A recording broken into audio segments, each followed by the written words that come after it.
Okay, so David, we're out here in northern Texas at the moment, and you're out on the Ohio program, and you're a graduate of Palaskindry, right? I am, yeah. Yeah. And you came out while you were at Palaskindry and did a placement.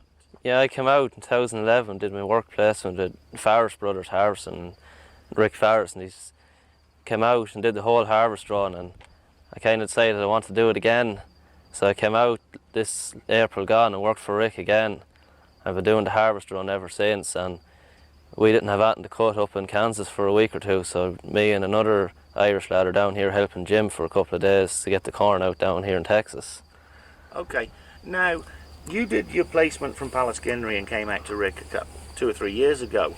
In terms of your course at Palaskindry, was that the right type of placement for you to do? Yeah, I loved it. Like, I got to see America while I worked in it, really, and I learned a lot. I didn't know anything about combines until I came out here, and I could probably run a combine myself at home if I wanted to now and service it and everything. And Rick takes the time to go through everything with you: trucks, combines, tractors, whatever you want to know. Rick he'll take the time and go through it with you, so you know everything about what you're running. Okay, and what was your reasoning behind coming back for a second season? I just loved it so much, and I loved the combines more than the trucks and tractors, to be honest. And when I was here last time, we kind of split up. Rick wants you to run everything if you want, or you can stay on a combine or truck. It depends on your interests. But when everyone kind of run combines, we just chopped and changed as we pleased. And I felt I didn't learn an awful lot from the combines.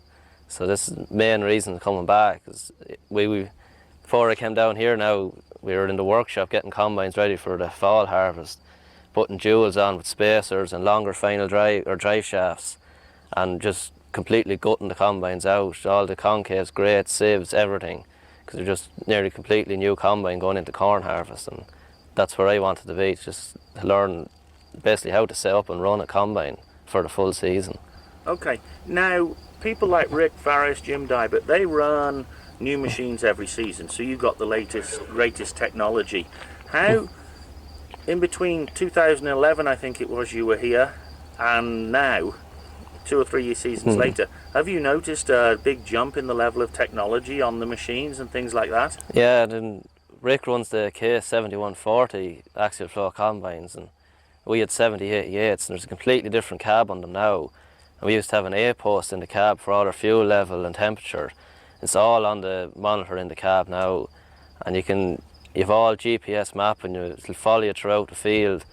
Everywhere you go in the field, it'll do yield mapping, moisture mapping, everything. It's unbelievable what you can do with the machines. You can acre counters, bushel meters. You can set out a field and save it. It'll just create a new task, and you can go back to that field a week later and pick off where you ended from. It's unbelievable, really.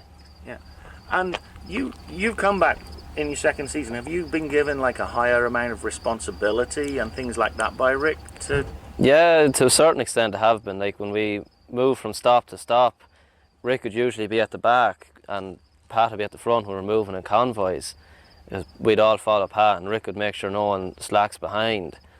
But because of the new regulation stuff, we have to flag for oversized vehicles. Rick has to go out in front, so I usually took up the rear to keep everyone together. And when we'd land at a stop, the guy'd remember where the trailers were parked and stuff, and we'd go out and unload combines and get them all prepped for starting the wheat, whatever stop we're at. And he'd bring me, I'd go off with the service truck with the lads and show them where to fuel and set everything up and show them what fields we're going cutting and how the elevators worked and everything. So you do get a fair bit more responsibility to be, like, he trusts you an awful lot, which he kind of has no choice to do in a way. Like, he has to have a certain amount of trust in everybody, because like, it's his machinery we're operating at the end of the day, and it's not cheap by any means. Like, yeah, you say the machinery is not cheap. I mean, for example, moving day, you've probably got a truck worth maybe $100,000, $300,000-$400,000 worth of combines and headers. Oh yeah, like, moving day is a stressful day for both Rick and Pat, and if it's your first time hauling oversized loads, they'll go slow at the start for you to get a feel for the truck and the width. Like, you're 14 foot wide, and they'll go slow for the first half hour, an hour, but they can't go slow all day because we have to get there. We can't haul over after sunset, so it's like there's a lot of trust placed in these lads. Even a header behind a tandem truck the header's 40 foot and it's still $100,000 brand new, like. And for lads having drove trucks before, hauling this stuff down to Oklahoma for the first leg of the harvest, it's big responsibility, really.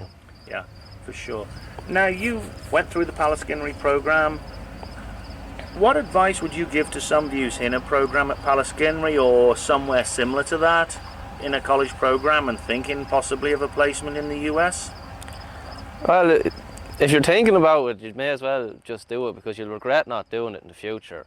It's really, well, I've done it 2 times now, but it's really kind of a once-in-a-lifetime experience. And if you really love it, you'll come back again.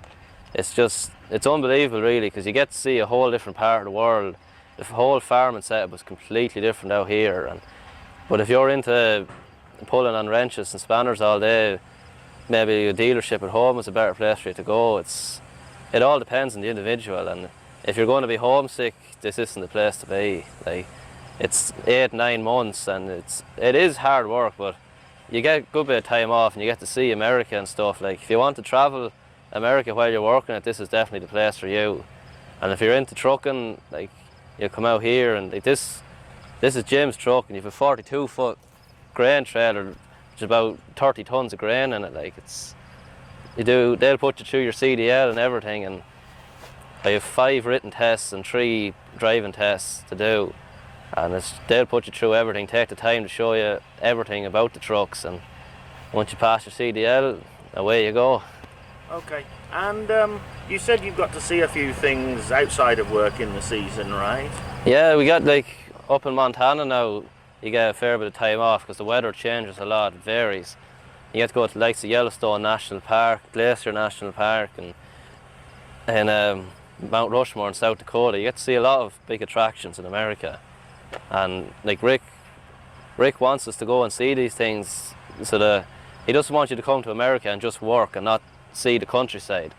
He's very good like that, and he has a van, or he'll give you his pickup and he'll fill it with fuel, and usually his son JJ will bring us off, and you go where you want and you get your dinner and you bring the receipts back to Rick, and there's nothing said about it. Like, it's very good. He doesn't want you to sit in the trailer house when you can go off and see part of America, really. Yeah, and I think last week some of you got to go to Husker Harvest Days, right? Yeah, he brought us all up to the Husker Harvest Days in Grand Island, Nebraska. It's similar to the ploughing championships at home, and he makes sure to bring us all up there. Like, we still had machinery up in Montana to collect, but he just left it there and we went to Husker Harvest Days instead. And he pays for our entrance in and everything and shows us around. And if you want to know that, like, he'll bring you to the case stand and introduce you to the pro harvest guys, and they'll run you through a combine or that, and everyone wants you to learn. They don't want you just to come to America and not appreciate what's going on around you, if you want to put it that way. All right, well, I appreciate your time, David, and enjoy the fall harvest. Oh, we will. Don't worry about that. Thank you very much. No problem.